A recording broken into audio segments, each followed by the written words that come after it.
Unmute tayo. Good evening po. General Rehin nandun.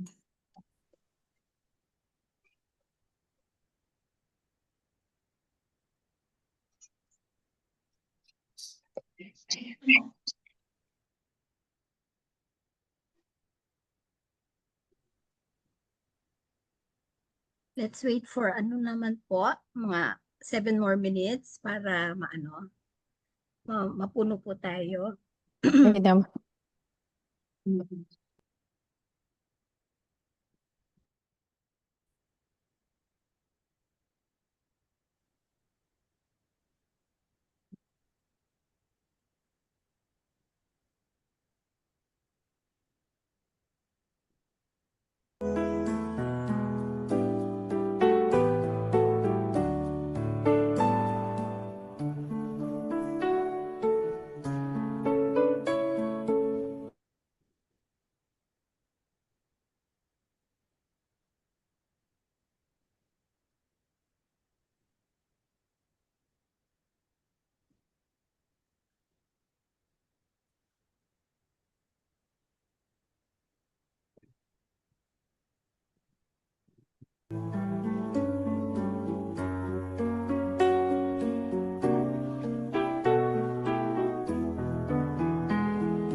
Hello.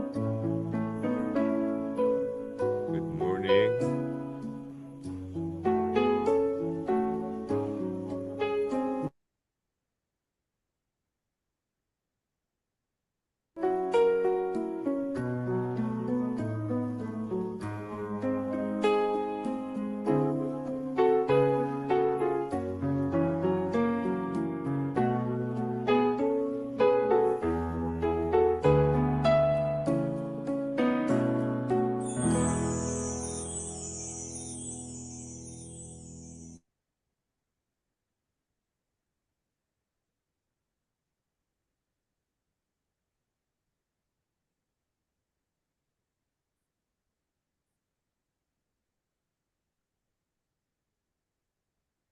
Si Father Robert daw po will catch up.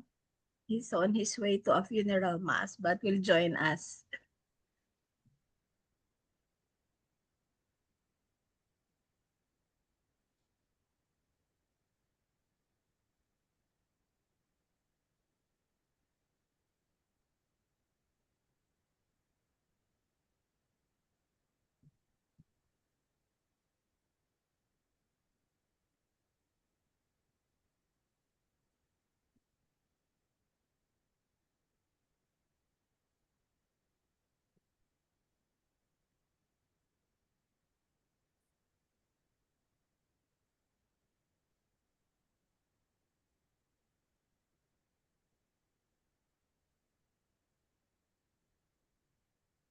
Claro. Magano, dito. Ayan. Dami na. Pamubos yung camera mo ah. Gagawin na ako dito.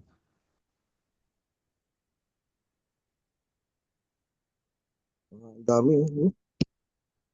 Dapat pag mga ano. Mina, may I? Yes, Oo. sure. Maybe to get tonight's pre-prayer talk going, I saw in one of the Viber groups that I'm part of that Cardinal Lambo put out some sort of message na mahaba-haba. Maybe we can ask the priests or the clergy who are part of this to have it read on Sunday like a pastoral letter like we had before. Kasi I think the silence of the church, unlike the silence that we had in 1986, where the church was strongly against corruption and tyranny, maybe that is why many Catholics are indifferent to what is happening now. In fact, during our last prayer meeting a week ago, I was suggesting that somebody among the priests craft a message that might be, or a prayer that might be read like an oratio imperata to be read, because this is a greater disaster than just an earthquake or a flood. This is affecting everybody, and the way things are going now, by 2028 we will be a bankrupt nation. Already by the end of 2025 pala, we will already have 17 trillion in debt. So that is a disaster, and everybody loses. I don't know. That's just for me, Yeah. Or Monsignor Edwin, Jerry, yeah, like, yeah, Monsignor parang Jerry is here. Maybe Monsignor he Jerry, can yes. Hi, good evening, reply. Monsignor Jerry. Hello, good evening. Si Cardinal Lambo wrote some sort of narrative kanina that was posted on Viber. Or Mhm. maybe that can be read like a pastoral letter on the services on Sunday. Uh-huh. Oo. Yung- Yeah, I I haven't think it seen it was yet. released through Caritas or something like that. Oh, okay. Sige. Pag-aralan natin, no? Let's see. No, I agree with you. Dapat may oratio imperata kasi talagang dapat intense prayer, collective, lahat Yes. tayo, in all parishes, in all faith communities, That's right. That's right, Monsi. And maybe we're not asking them to be in the streets, maybe just to join us in prayers and Mhm. fasting. Yeah. Maybe, Yan. yeah. Baka Maybe we can talk about that later. It's already 9:10, so we can start. If you Okay. can just give me like a minute to live stream it, I'll also mute everyone. Those who Yeah, are sure. Yeah. sharing, can you just please unmute yourself? Give me a minute lang.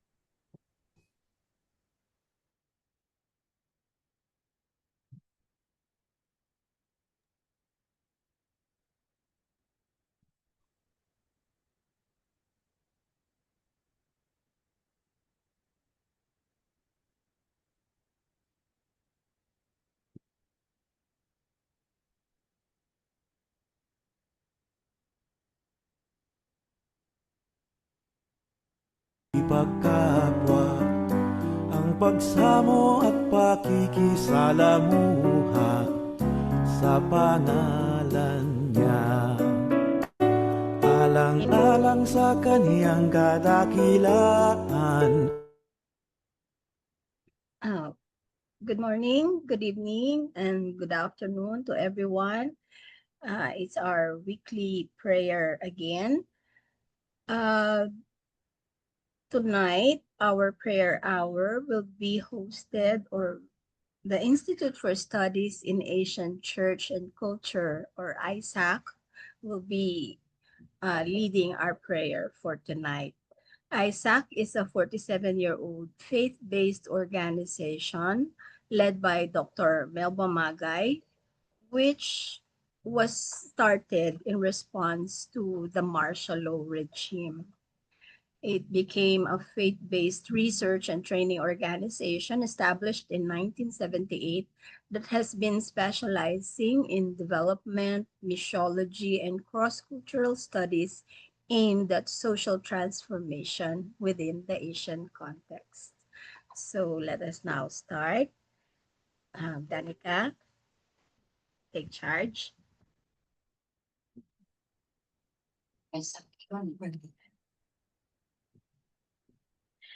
Let us humble our hearts before our King.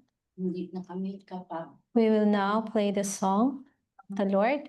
from Himig Jesuita, produced by the Jesuit Communications Foundation.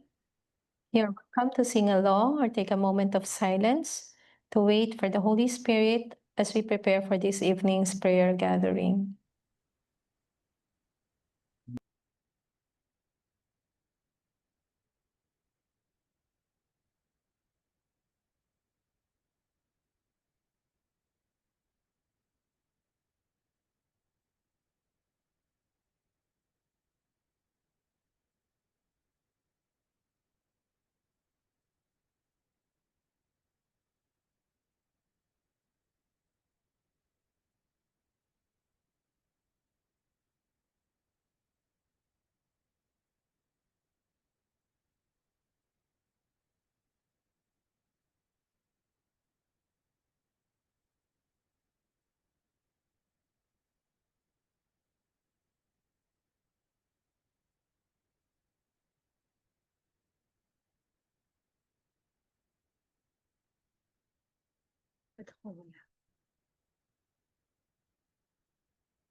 Gracious is the Lord and just, for God is mercy. Rest in glory, we return my soul to the Lord our God. Next tears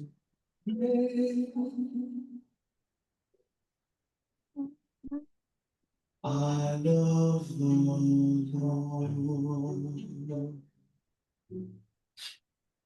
I love the Lord. He is filled with compassion. He turns to me on the day that I call. From the snares of Lord, save my life, be my strength. How can I repay the Lord? He has shown me our way to love. For salvation and call on His name. I love the Lord. I love the Lord. He is passion. He turned to on the day that I born from the snares of the heart. Lord, save my life, be my strength. Be my strength, be our strength, O Lord, as we intercede for our nation. Mapagpalang araw po sa inyong lahat. Maraming salamat po sa inyong pakikiisa sa ating panalangin ng bayan tuwing Biyernes ng gabi. May mga kasama po tayo mula sa iba-ibang panig ng mundo, hindi lang po dito yan sa Pilipinas. At tunay nga po na kahit nasaan lupalop man ng Pilipino, ang pagmamahal sa ating bayan ay mananaig.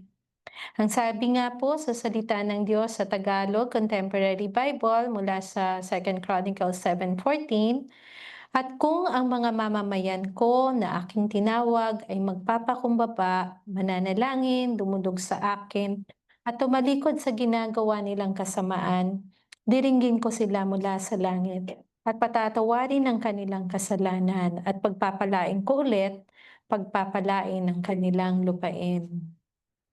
At tunay na dinidinig po tayo ng Panginoon ngayon. Ang lahat ng pagsisiwalat sa katiwalian na nagaganap ngayon ay kusang itinakda ng Panginoon sa kanyang panahon. So ang dami pong naglalabasan ngayon.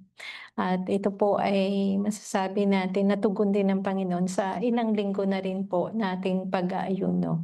At ang pag-aayuno at pananalangin na ginagawa po natin ngayon, pati na yung mga pagkilos sa lansangan o sa mga social media po sa pangunguna na rin po ng Clergy for Good Governance. Ngayong gabi po kasama po ang Church Cafe at ang ISAC o Institute for Studies in Asian Church and Culture. At lahat po ng ating pagkilos ay pagsunod po natin yan sa Panginoong Hesukristo at sa kautusan ng Panginoong Diyos na isiwalat sa liwanag ang mga masasamang gawa sa dilim at palihim. Patuloy po tayo ngayon na maninikluhod sa ating Panginoon sa ating pagsamba at pag-awit. Papatugtugin po natin ngayon ang awit na O Aming Diyos. Makikiawit po tayo kasabay ng Diliman Bible Church Choir.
A Fellowship of Discovery, magsasagutang basa po tayo ng Our World Belongs to God. Basahin po natin ng sabay-sabay. Our Father, we thank you for the privilege of being together this time and in this place.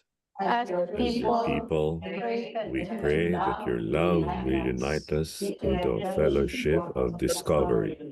Cleanse us of everything that would sap our strength or togetherness.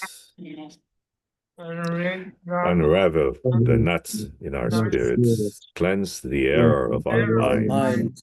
Free us from the bondage of our negative imaginations. Break down the barriers that sometimes keep us apart and cause us to drift along without a dream. As we listen to you, explore in us new possibilities for service. Service Within kindle the demands of your of compassion, your compassion, so that we may not we way wait too long, learn learn to love. learn to love. May May we we be a people loving loving purposes, Reaching out, breaking walls, building bridges. Let us be Let us hallelujahs, joy the world. the name of Name of our Lord Jesus, Lord, pray. Amen. Amen. Pangungunahan po tayo nila Alison at Jerome mula sa ISAC Para po sa pagbasa ng salita ng Diyos, hango po sa Genesis chapter 39, verses 1 to 6 at chapter 39, verses 21 to 23. Genesis chapter 45, verses 1 to 8 mula sa English Standard Version. Joseph and Potiphar's wife. Now Joseph had been brought down to Egypt, and Potiphar, an officer of Pharaoh, the captain of the guard, an Egyptian, had bought him from the Ishmaelites who had brought him down here. The Lord was with Joseph, and he became a successful man, and he was in the house of the Egyptian master. His master saw the Lord was with him, and that the Lord caused all that he did to succeed in his hands. So Joseph found favor in his sight and attended him, and he made him overseer of his house and put him in charge of all that he had. From the time that he made him overseer in his house and over all that he had, the Lord blessed and the Egyptian's house for Joseph's sake. The blessing of the Lord was on all that he had, in house and field. So he left all that he had in Joseph's charge, and because of him, he had no concern about anything but the food he ate. But the Lord was with Joseph and showed him steadfast love and gave him favor in the sight of the keeper of the prison. And the keeper of the prison put Joseph in charge of all the prisoners who were in the prison. Whatever was done there, he was the one who did it. The keeper of the prison paid no attention to anything that was in Joseph's charge, because the Lord was with him, and whatever he did, the Lord made it succeed. Joseph provided for his brothers and family. Then Joseph could not control himself before all those who stood by him. He cried, "Make everyone go out from me." So no one stayed with him when Joseph made himself known to his brothers, and he wept aloud, so that the Egyptians heard it, and the household of Pharaoh heard it. And Joseph said to his brothers, "I am Joseph. Is my father still alive?" But his brothers could not answer him, for they were dismayed at his presence. So Joseph said to his brothers, "Come near to me, please." and they came near, and he said, "I am your brother, Joseph, whom you sold into Egypt. And now, do not be distressed or angry with yourselves, because you sold me here, for God sent me before you to preserve life. For the famine has been in the land these 2 years, and there are yet 5 years in which there will be neither plowing nor harvest. And God sent me before you to preserve for you a remnant on earth, and to keep alive for you many survivors. So it was not you who sent me here, but God. He has made me a father to Pharaoh, and lord to all his house, and ruler over all the land of Egypt." Pagpalain po ang pagbasa sa salita ng Diyos. Para pagnilayan po ang binasang mga salita, pakinggan po natin si Dr. Melba Padilla Magay. Si Dr. Magay po, ang presidente po ng Institute for Studies in Asian Church and Culture. Salamat.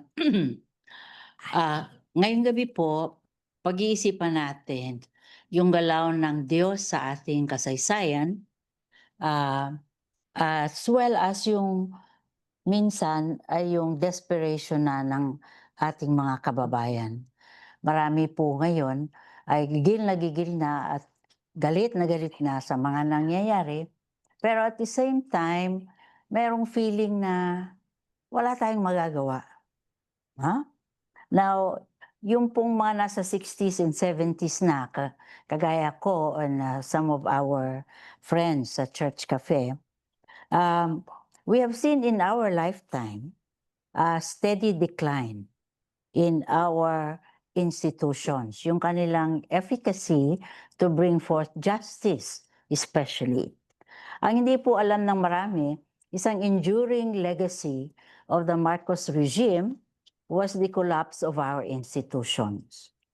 Una na po yung two-party system.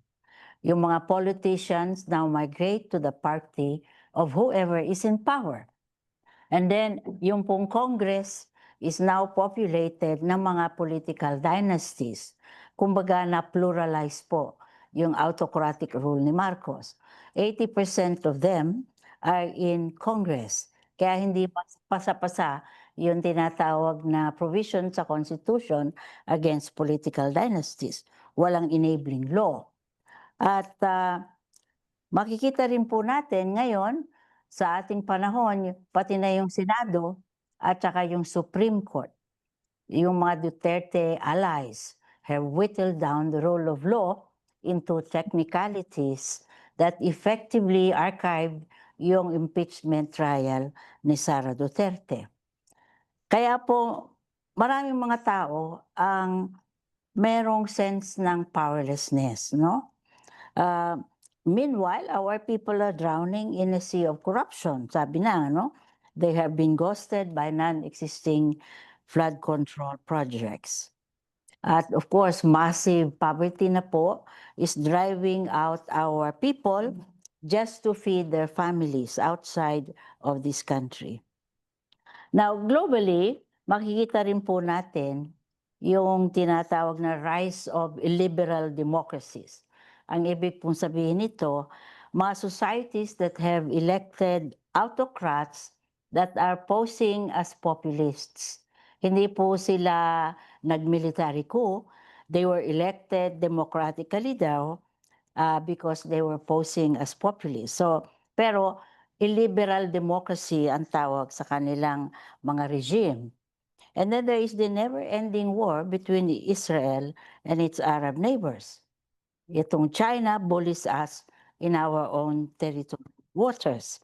And with AI and social media, we are losing even our sense of what is true, what is real, and what is truly human about us.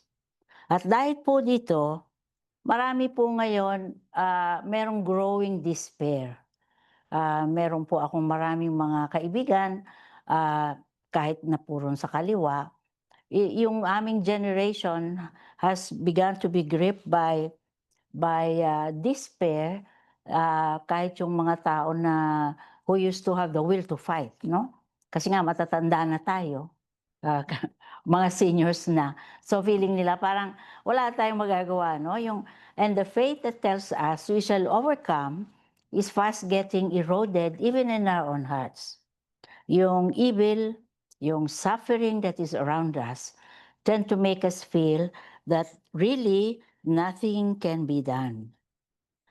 Now, yung pong problem that is posed by the experience of relentless na evil and suffering makes people ask, if God is truly good, why does He merely look at those who suffer?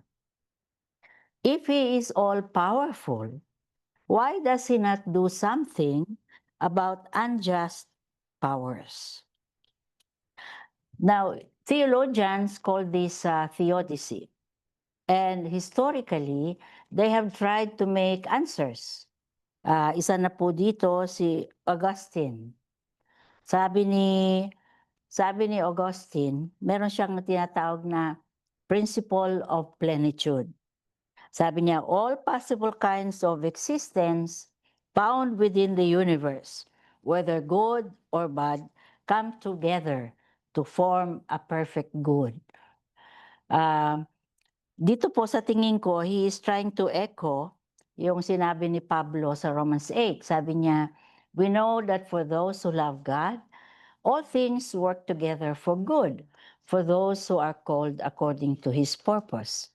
In other words, yung mga tao who are kagaya natin, merong calling to do something, sabi, all things work together for good. At meron din, ito pong sinabi yung si Irenaeus, yung church father. Sabi niya, evil is a necessary part of the world. So humans can grow out of their imperfections and mature through suffering. Now, sa tingin ko po, ito ay okay para sa mga mananampalataya, no? This was based on Paul's idea that grace is at work even in our suffering, and it enables us to stand. Sabi nga sa Romans 5, We rejoice in our suffering, knowing that suffering produces endurance, endurance produces character, character produces hope. Now, okay naman po ito, pero paano? How about those who are outside the community of the faith? Okay ito sa mga mananampalataya who against all odds will have faith, no? Paano yung mga nasa outside ng ating community of the faith? Ano masasabi natin dun sa 6 million victims ng Holocaust? O yung families of the women and children na ngayon po 70% ng casualties ng war sa Gaza? Or yung pong 30,000 daw na extrajudicial killings that we know have been perpetrated by the last regime during his failed drug war. Now, pag tayo po ay naharap dito, yung sinasabi ng Diyos, hindi nabali kasi sovereignty daw ang Diyos, no?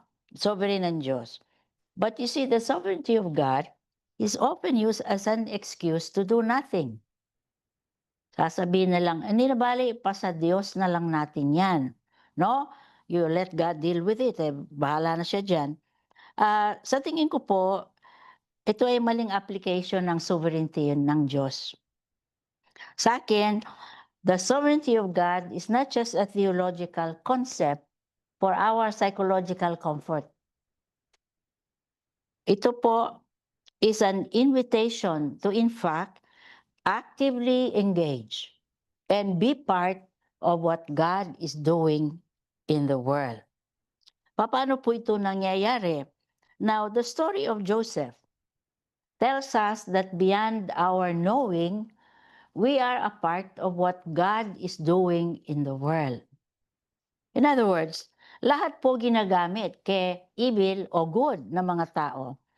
Because in this story, we see at work yung combination ng human agency, yung ginagawa ng mga tao, and the sovereign purpose of God. In other words, whether we are people who are doing good or doing evil, ito po ay nagagamit ng Diyos for His own purposes. Kaya makikita po natin all throughout this story, we are told that God was with Joseph working behind the scenes.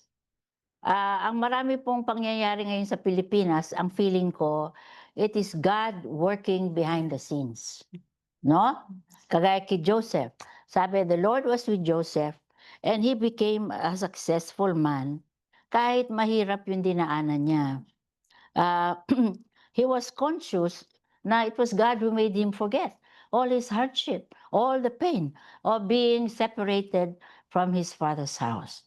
Kaya sabi niya, God has made me fruitful, especially in the land of my affliction. No? In the very land of his affliction, God has made him fruitful. At saka palagi po ron sinasabi dun sa storya na because the Lord was with Joseph, he was successful. Halimbawa, sabi po dito nung siya ay naging keeper ng prison, tinapon na siya, dinitain siya, kahit dun sa prison, hindi lang dun sa house ni Potiphar. Sabi, the Lord was with Joseph, showed him his steadfast love, gave him favor in the sight of the keeper of the prison. The keeper of the prison paid no attention to anything that was in Joseph's charge because the Lord was with him. At sabi palagi, ito ang refrain, whatever he did, the Lord made it succeed. At kahit po in relation kay Pharaoh, si Pharaoh sabi sa kanya, after he has interpreted his dream, sabi ni Pharaoh, since God has shown you all this, there is nothing so discerning, none so discerning and wise as you are. You shall be over my house. All my people shall order themselves as you command. Only as regards the throne will I be greater than you. Dito po makikita natin dalawang bagay, no? One is yung sinasabi na the Lord was with him, so he was successful. At the same time, makikita rin po natin yung kanyang ability which made him rise. No, ito yung sinasabi na human agency. There was his ability to interpret dreams, to manage the household ni Potiphar, to keep the prison running, and finally, to discern the meaning of Pharaoh's dream. At hindi lang po yun, binigyan niya ng plano. And he has ministered a response to the coming famine, and this made him rise to power. So makikita po natin na yung twin ano po na yon, yung on the one hand yung giftedness niya, yung kanyang faithfulness sa Diyos, kahit na pa siya ay siniseduce ni Potiphar, anong wife ni Potiphar. And all of this, pero at the same time yung refrain, palagi the Lord was with him. And that's why even in his relationship with his brothers, he could forgive, no? Because he understood that all along it was God's overruling hand who brought him to Egypt. Kaya ito po yung sabi niya doon sa kanyang mga kapatid. And now do not be distressed or angry with yourselves because you sold me here. For God sent me before you to preserve life. God sent me before you to preserve for you a remnant on earth.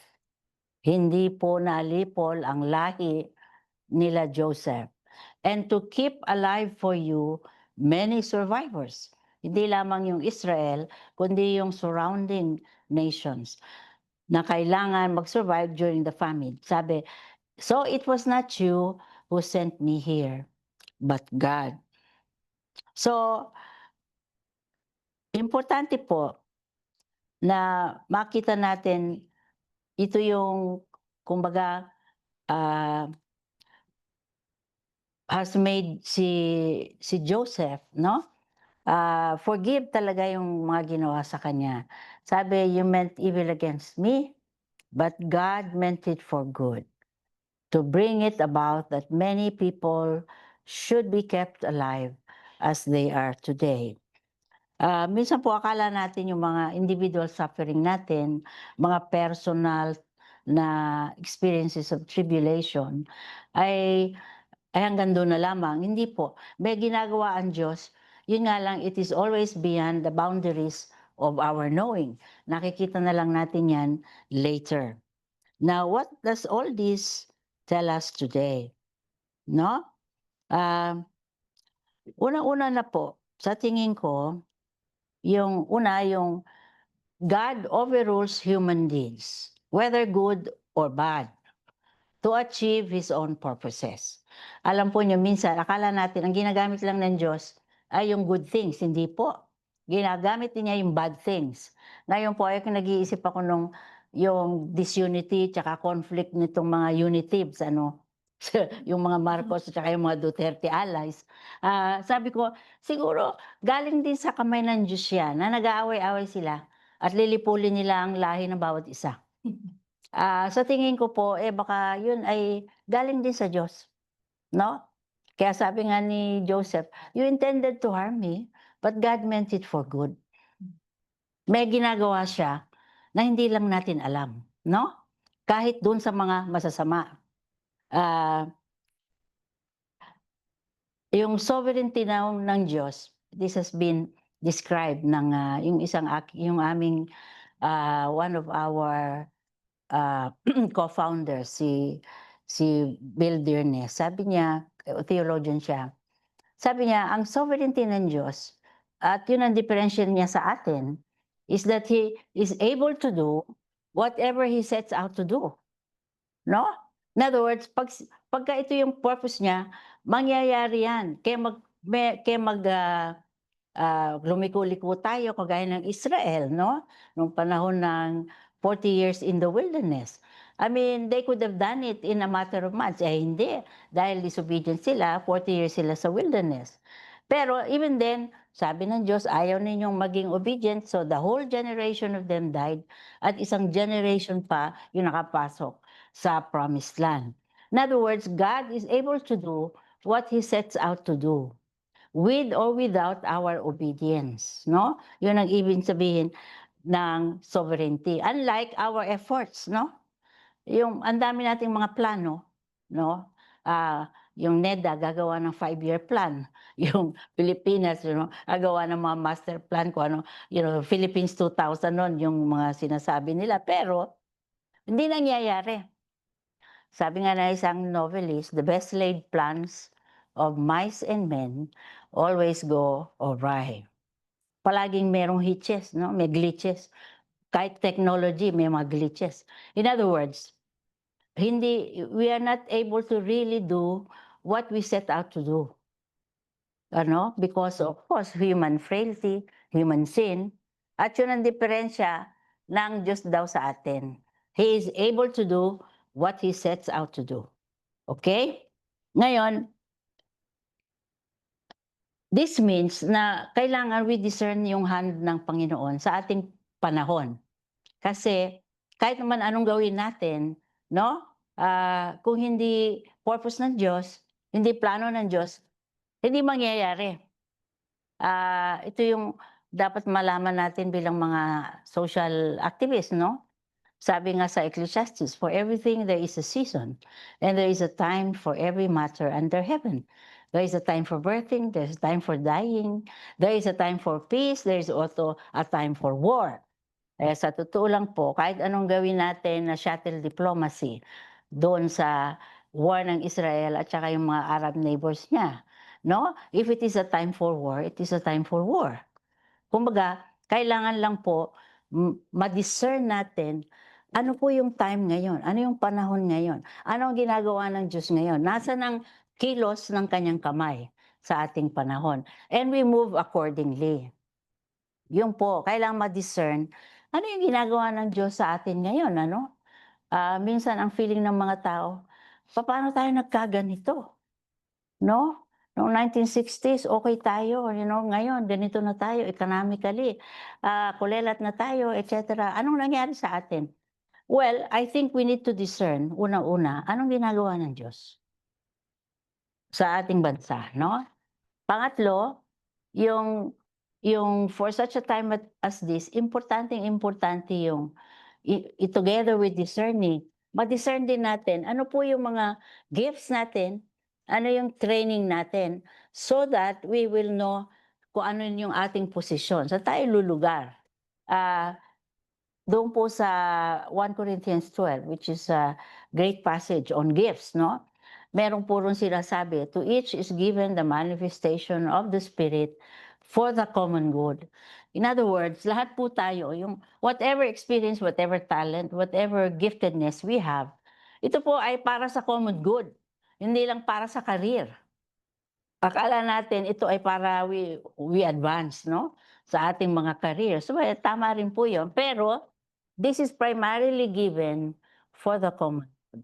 Kaya dapat iniisip po natin, these days, we need to discern why we are where we are, For such a time as this. Ano po ang, hindi pa yan tapos, doon pa sa ano. Ano po ang, for such a time as this, ano yung dapat na malaman natin kung bakit tayo ay nasa posisyon, nasa Amerika kayo, o kami nandito sa Pilipinas, and we are holding all these positions, all this power, all this talent, ganyan-ganyan. Para ano po ito? Ito po ay for such a time as this, para ano yan? Dapat tanungin po natin yun. And ngayon, ang pang-apat po, and I will try and end here, yung knowledge ng sovereign purpose ng Diyos should in fact challenge us to confident action. Hindi po yung parang we hold up our hands in despair na bayaan na lang ang Diyos dyan, and we use it as an excuse for doing nothing. Alam po nyo, kaya merong simbahan kaya merong church.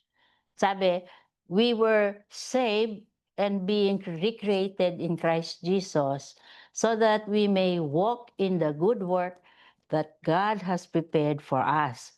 Kami pong mga evangelical, ang tingin namin ang salvation is just, this is the agenda of God. We are told that we are saved, and we will get a ticket to heaven, okay na. Hindi po. Hindi po yun ang main agenda ng Diyos. Ang agenda ng Diyos is to what? make a new heaven and a new earth. From Genesis to Revelation, sinasabi po yun, behold, I am making all things new. So in other words, tayo po ay ini-invite to be part of this remaking of the new heaven and the new earth. Marami po sa aming community ang isip pabayaan na natin yung mga problema sa lipunan. Anyway, magugunaw naman ng mundo, basta tayo safe, no? Ay hindi po ganon. I think it's important to realize na we were saved and are being recreated in Christ Jesus precisely so that we can be agents of God's purpose of making a new heaven and a new earth. Yun po ang agenda ng Diyos. And we are being asked to participate in the remaking of this earth. Hindi lamang po yung tayo ay mas-save and get a ticket to heaven.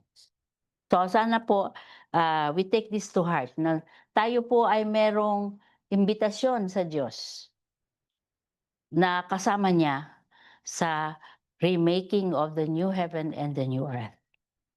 Yun lamang po for tonight. Maraming salamat po, Dr. Magay, sa pagninilay sa buhay ni Joseph at kung anong kinalaman nito sa ating kalagayan ngayon. At bilang tugon din po, awitin natin ang Here I Am, Lord. Isang composition po ito ni Dan Schutt noong 1979 na binatay sa Isaiah chapter 6 verse 8 at 1 Samuel chapter 3 verse 4.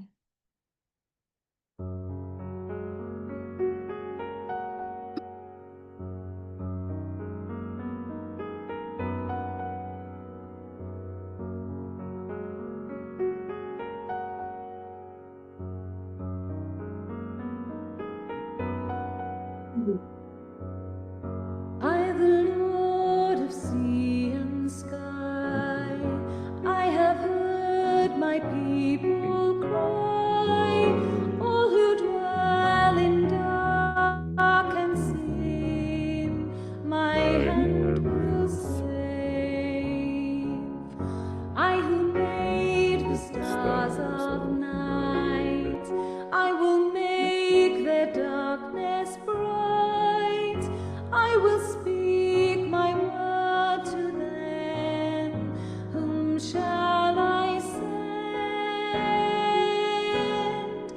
Here I am, Lord. Is it I, Lord? I have heard you calling in the night. I will go, Lord, if you lead me. I will hold your people in my heart.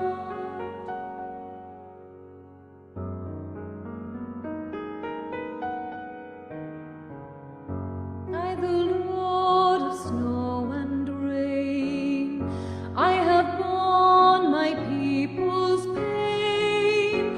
I have wept for love of them. They turn away. I will break their hearts of stone, give them hearts for love alone. I will speak my word to them. Whom shall I send?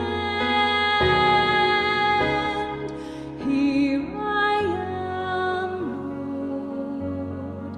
Is it I, Lord? I have heard you calling in the night.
Pangungunahan po tayo ngayon sa panalangin ng mga kadalagahan mula sa Church Cafe.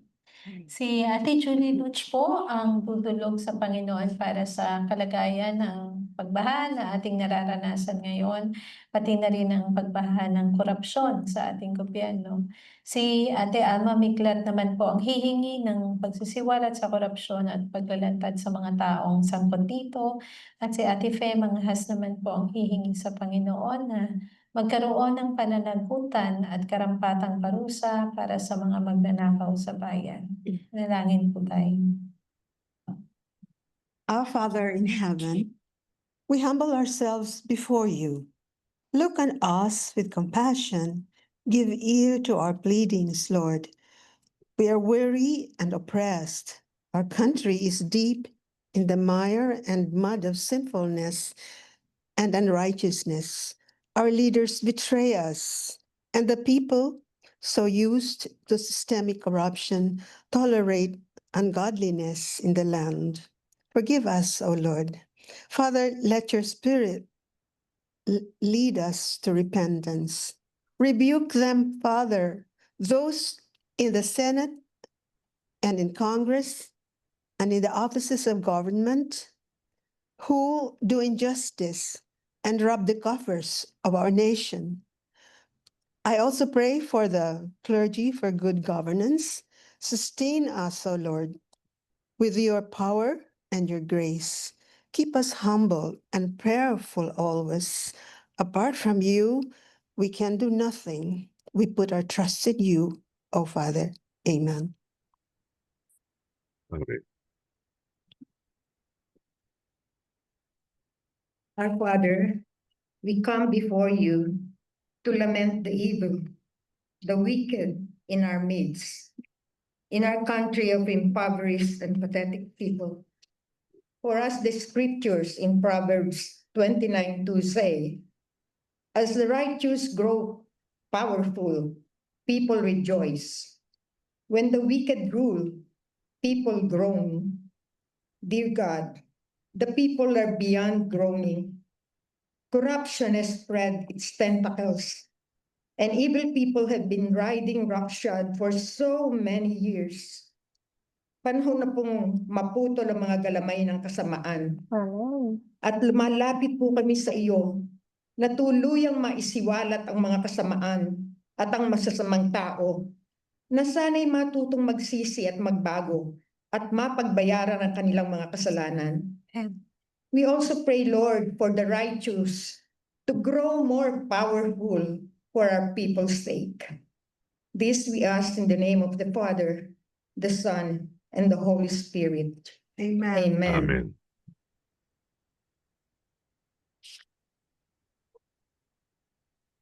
Papuri at pasasalamat sa iyo, Panginoon. Sa pagkakataong ito na magkasama-sama tayo sa pamamagitan ng media upang makapag-sharing ng mga pangyayari sa atin. Sana ay sa panig ng buong mundo.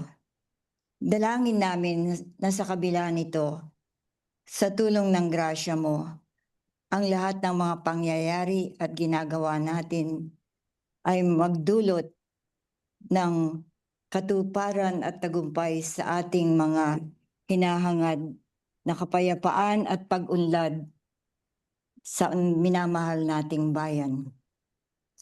Samahan mo kami, Panginoon. Gabayan mo kami ng inyong kalooban ay maghari sa bayan at sa buong mundo. Ama, ito ang aming taimtim na dalangin. Sa ngalan ni Jesus, kasama ng Espiritu Santo, magpasawalang hanggan. Amen. Amen. Okay, maraming salamat po.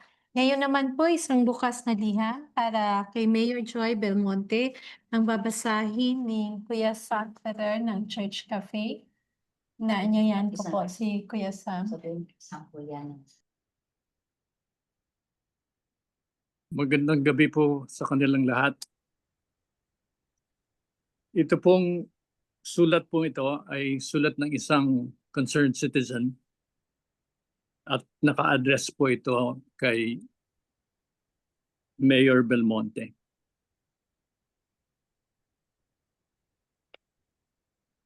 This is in English, so I will read yung open letter to Her Honor Mayor Joy Belmonte. Madam Mayor, yesterday's light drizzle performed a miracle that even Moses would envy. It parted not the sea, but the patience of every Quezon City resident. Katipunan Avenue, Commonwealth Avenue, and Barangay Santo Domingo transformed into a filthy river. Cars bobbed like corks, and commuters discovered that their only reliable public transport was their own legs. For this marvel of hydrology, we owe gratitude not to the heavens, but to the national government's flood control projects, lavishly funded, magnificently useless, and masterfully corrupt. Let us for a moment salute the genius of our dear senators and congressmen. Each year, they allocate billions upon billions for flood mitigation, only to ensure that not a single drop is mitigated. What a skill to drain the treasury instead of the streets. What a triumph to flood coffers instead of canals.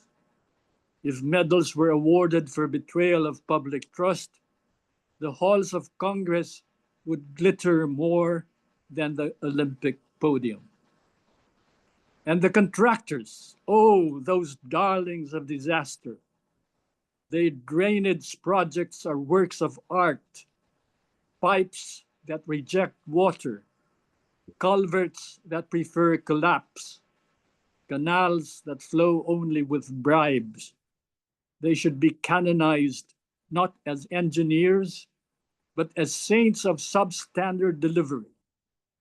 For with every peso pocketed, they guarantee another round of human suffering the next time the sky clears its throat. But here lies the point, Madam Mayor.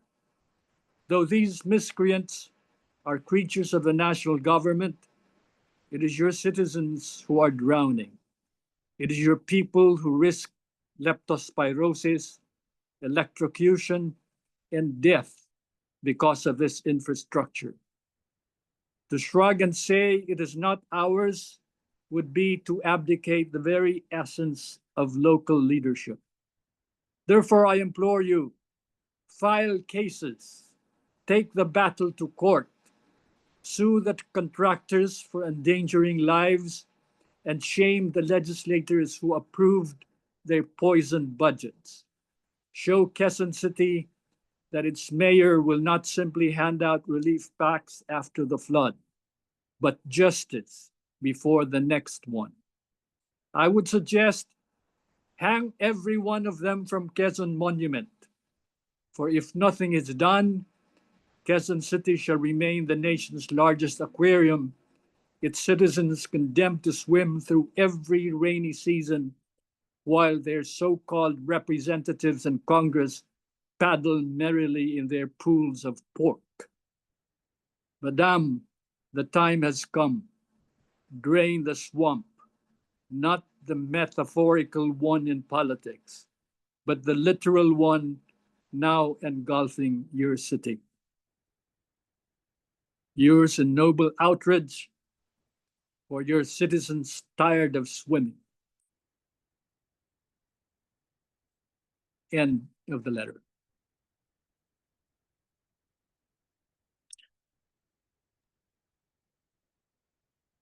For those of us seemingly in despair, ito po isang halimbawa na meron tayong magagawa anuman ang estado natin sa buhay. Salamat po, Kuya Sam. So sabi nga po ni Kuya Sam, ang liham po na yan ay isa sa mga halimbawa na pwede nating gawin para gumalaw-galaw po ang mga opisyal sa ating pamahalaan At marami pa pong ibang paraan ang pwede nating gawin. Malikhain naman po ang mga Pinoy, kaya kasabay ng ating mga panalangin, maaari po tayong gumawa ng mga hakbang para sa ating panawagan sa hustisya at katarungan para sa ating mga kababayan. Ngayon po mag-aalay din po ng awit si Abaduch Dalena mula sa Church Cafe. Kaya lang po sumama po ang kanyang pakiramdam ngayong gabi, kaya pakikinggan na lamang po natin ang kanyang recording. Ito po ay original na likha ni Aba at maaari po kayong makisabay kung nais po ninyo. May lyrics.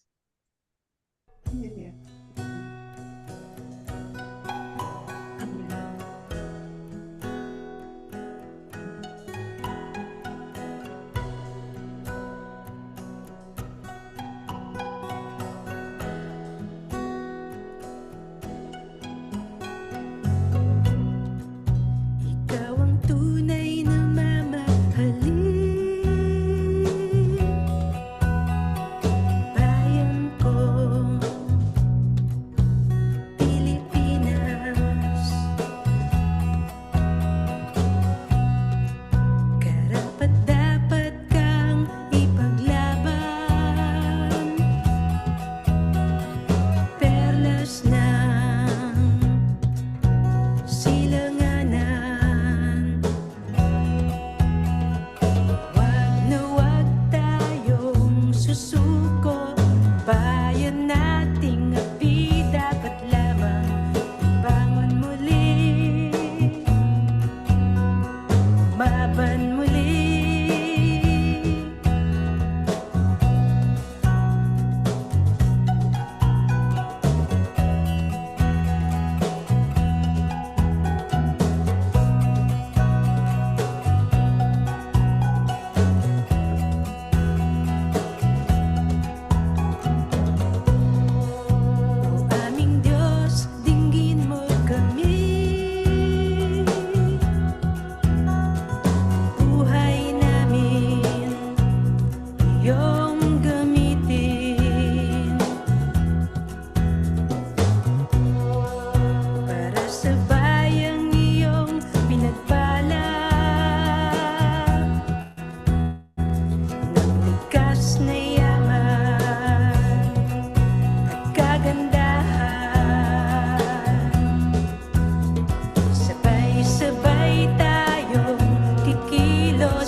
Maraming salamat muli kay Aba Luch Dalena.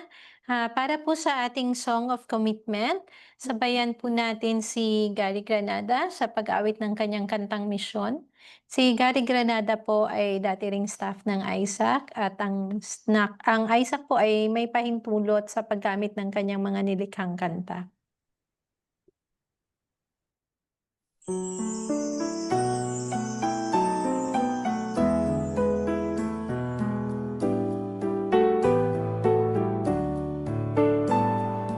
Hanggat may isang nagugutom, hanggat may isang nauuhaw, hanggat mayroong mga pusong nagdurusat namamanglaw, hanggat mayroong naaalipin, sa layaw ay nalululong.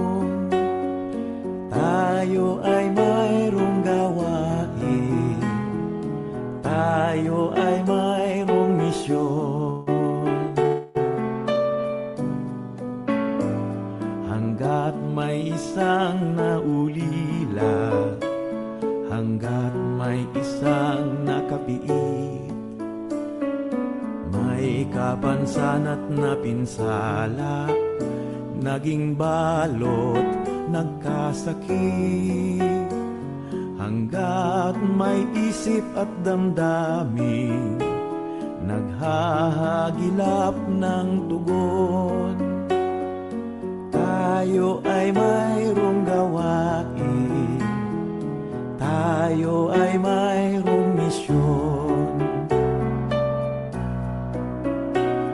Hanggat ang kaniyang katarungan, pagpapala at pagmamahal, mangyari sa sandaigdigan, at pangalan niya'y itanghal. Hanggat may luhang papahirin, hanggat may pagkakataon, tayo ay mayroong gawain, tayo ay mayroong misyon.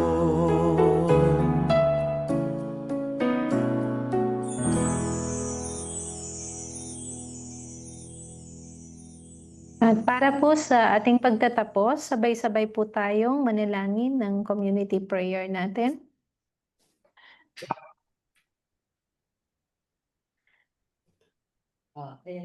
We stand with hope, trusting in your power to renew our nation until justice dawns and your truth shines over the Philippines. We pray this through Christ our Lord. Amen. Amen. Uulitin po natin ito. Opo. Pasensya na po, nag-jump po yung ating slide. So, sabay-sabay po ulit tayo sa ating community prayer. Most merciful Father, we come before you in humility, asking forgiveness for our sins as a people and as a nation. Cleanse us from pride, corruption in our hearts. Turn our hearts to your truth. Today we offer our prayers, fasting and sacrifices for the healing of our land. We join the the hunger with the poor, our discomfort discomfort with the suffering, and our and our longing longing for change, desire. with your desire for for justice and mercy. Look Look with favor on our leaders, our our justices, justices, senators, and all all in in authority. enlighten their minds, strengthen their hearts, guide them toward and guide them toward toward the truth truth and the common good. We We stand stand with with hope, hope, trusting in in your power one, renew our nation dawns until until justice dawns, and and your your truth truth shines shines over over the the Philippines. Philippines. We Pray pray this through Christ our Lord. Lord, Amen. Amen. Let's say the Lord's Prayer together. Our Father, Our Father, who art in in heaven, heaven, heaven, hallowed be thy Hallowed name. be be thy thy Kingdom name. come, thy thy will be Thy done on earth. thy will will be be done done on on earth earth as it as is it is in in heaven. heaven. Give us this Give day us This our day our our daily bread. us daily our bread, and trespasses, forgive Forgive us us our trespass trespasses, against us. as Lead we us not forgive into those temptation, trespass but against deliver us. us from lead evil. us Lead us not into temptation, to but deliver deliver us us from from evil. evil. Amen. Amen. Maraming salamat po muli sa inyong pakikiisa sa panalangin at pakikibaka natin. Magandang gabi po muli mula sa Institute for Studies in Asian Church and Culture, sa Church Cafe at sa Clergy for Good Governance. Para po sa mga announcements, aanyahan ko po si Ate Azon kung kailan po yung mga susunod na gawain at ano po yung mga susunod na gagawin po. As of now, parang wala pa pong nakalatag, pero nag-i-invite po si Bishop Collins to meet with the CGG. Mukhang meron po silang ipaplano. We'll update you po. Monsignor Jerry. Don't forget picture taking. Apo, for the final blessing niyo po and picture taking after. And then the fellowship or chikahan.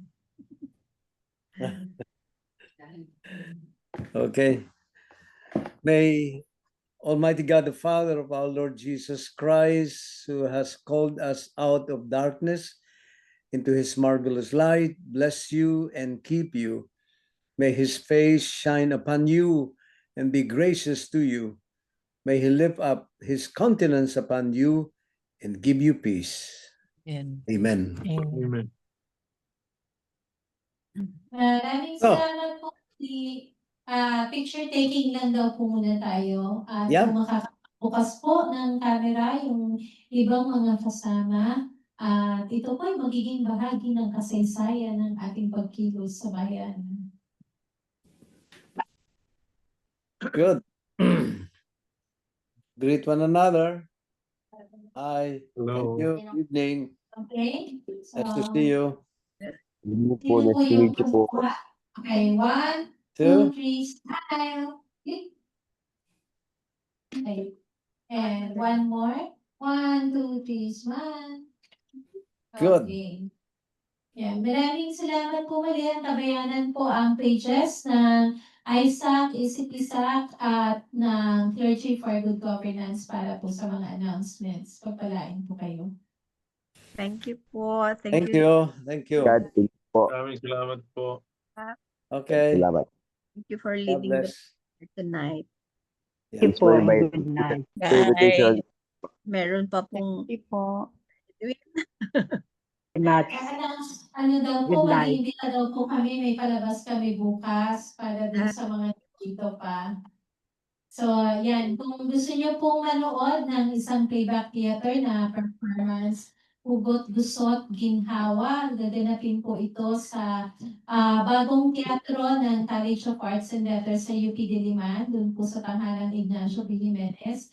Libre po ito at maganda po na matalakay din po natin dito. Gagamitin din po natin yung platform para pumalakay ng iba pang mga usapin. Pero pwede po tayong magkwento. So, si Sir Bobby po yata may gustong sabihin. Alas 2 po ng hapon, bukas po. Panalangin niyo po na hindi umulan. Si Sir Bobby po may gustong sabihin. Gusto ko lang sanang tanungin kung paano natin isa sa publiko yung letter na binasa ni Brother Sam. Kailangan ilagay sa public yun. Baka yes, Sam. Pero ang Facebook ng everybody siguro. Sam, napadala na ba kay Mayor Joy Belmonte yan? Nakamute mo siya. Unmute ka. Unmute.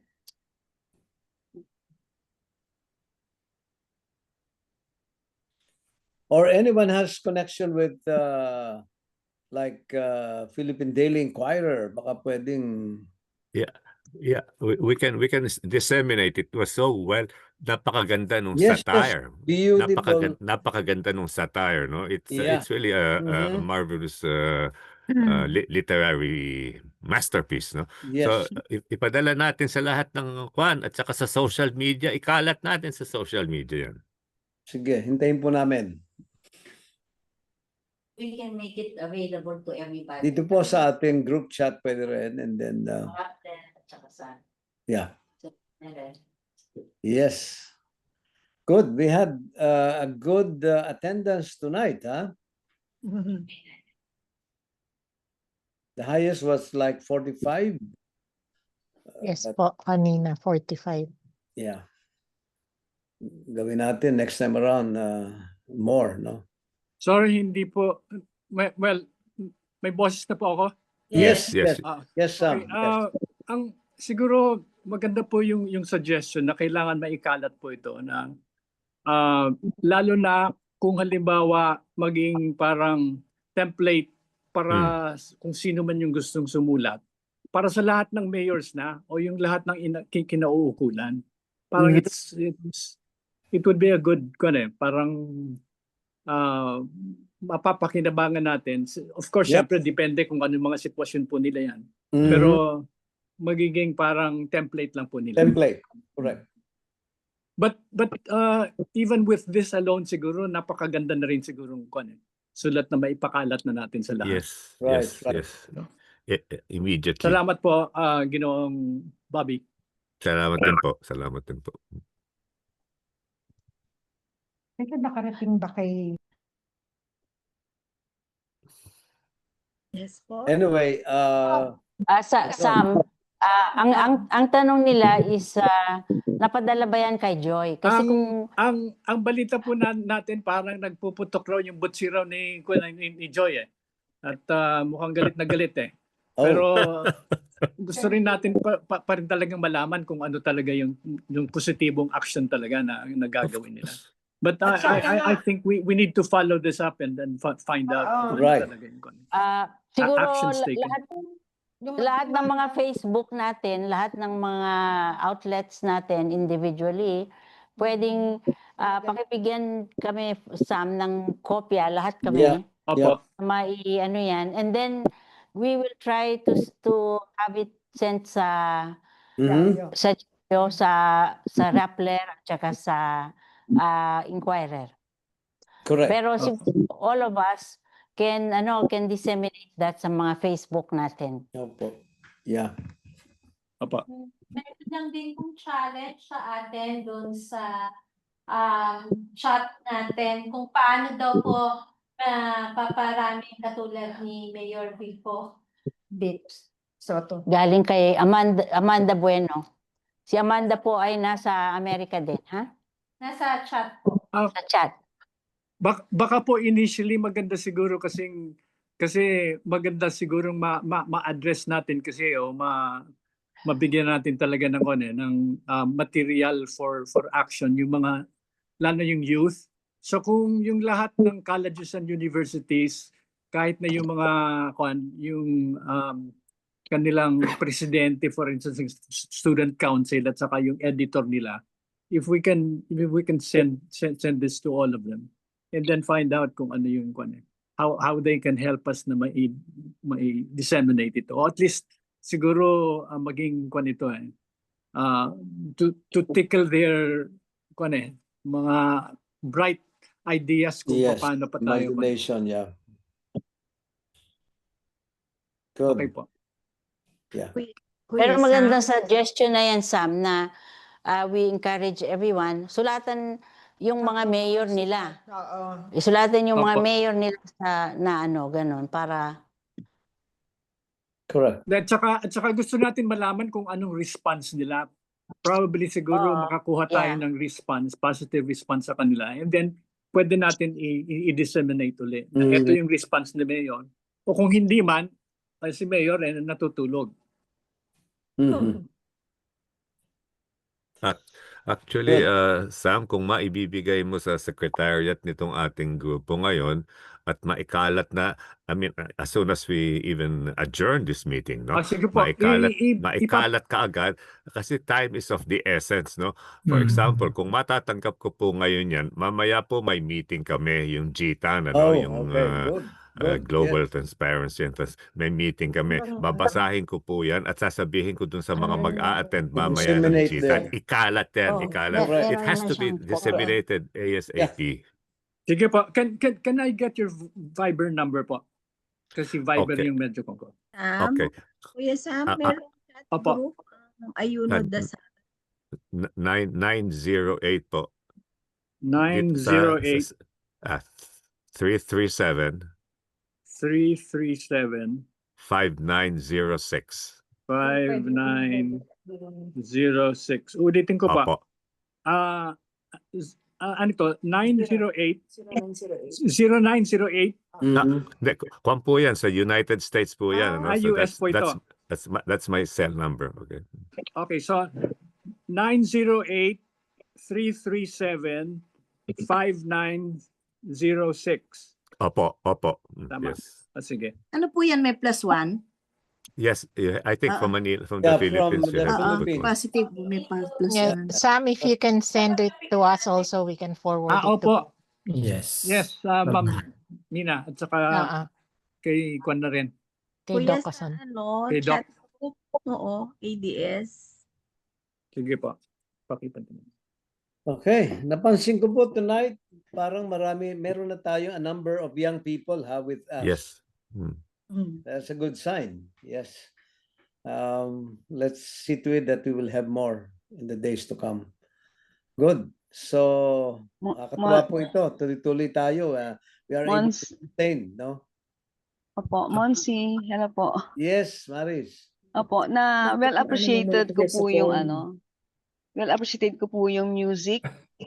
May kasama siyang pangbayan. Nakaka-touch po ng Antig gusto. ng damdamin. Yup, opo. Good. So, na-balance na po natin yung spiritual saka yung realities at the same time yung aspect ng political. That's right. Yung ngayong gabing pong ito, napakaganda na po itong yun po. Maraming pong salamat. Good. Maganda po ang reflections ni Dr. Mag. Ayun, by the way. Inspiring Dr. Magay. and enlightening. Thank you so much. Yeah. By the way, Son, yung sinabi ni Edwin kanina, no? Let's work that out. Dali natin sa attention ng Bishops' Conference to have Oratio Imperata, no? Mabilis yan. Padala sa lahat ng parishes and faith communities. And every Sunday or on a daily basis, napakaganda. Mr. Bobby Lastica has naka-raise po. Sir Bobby. Sir Bobby. Yes, from down under.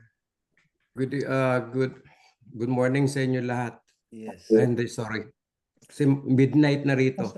Anyway, I have a long word kay sa libro at saka sa information that I could gather about CJ Sereno. Ang ganda ng impact sa akin ng libro niya. And mayroon bang political aspiration sa CJ Sereno?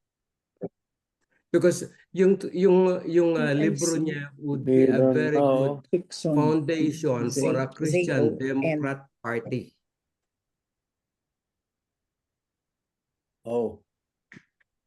Wala naman. Ilagay mo muna sa Ang ganda ng libro niya. Especially yung thesis niya. Yung thesis niya na we are the image and likeness of God, which will define what we are in public service. Ang ganda. So, is there any way I could have her email address? Gusto ko lang mag-communicate directly sa kanya. Pwede ba? Meron po siya Facebook. Meron siyang email. Yeah, could I have that separately dito sa Kwan? Baka pwede po ilagay na sa Ason? ating group chat. Some Kasi other people might be interested. napakaganda, napakaganda. I think we need to have a party, a political platform na talagang may spiritual dimension. Wala na yung grupo ni Ramos eh. Hindi very successful. Hindi nga. Wala yung spiritual eh. Mga social democrats. Okay, that's all. Yun lang ang gusto kong matanong. Thank you. Okay. Sige po. Okay. Ako, I have to get up at 4 o'clock tomorrow. Sabado. Meron kaming dawn procession because tomorrow is first Saturday of the month. Okay. A prayer naman sa Our Lady of Fatima. Yeah. Okay, so good night po. Good night. Good night, everyone. Thank you very much. Bobby, po. papadala Salamat na lang po. sa'yo. Thank you very much Papadala sa po. atin lahat, ano? Thank you, Doktora. Thank you, Dr. Ramagay. At Bye-bye. Mabuhay, Bye. mabuhay ang bansa. Mabuhay ang inang bayan. Bye-bye po. Thank you.